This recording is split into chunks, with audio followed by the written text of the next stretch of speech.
You know, the American veteran is the bridge between what America was and what it still can be.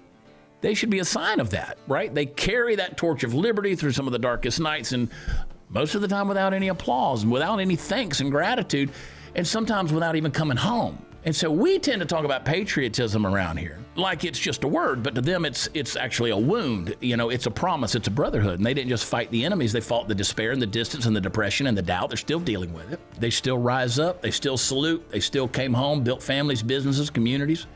And I think that is the heartbeat of this country.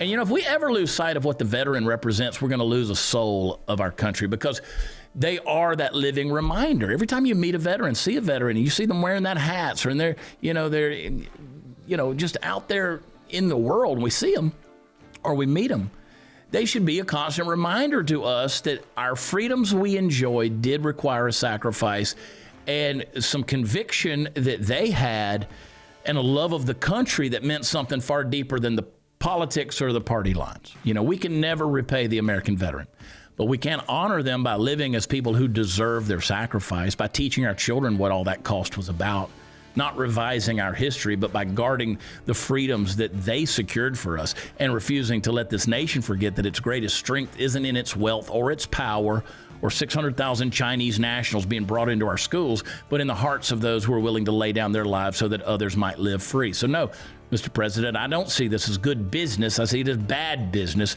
and I think it dishonors the freedom and the borders and the nation that our veterans bled and died to protect.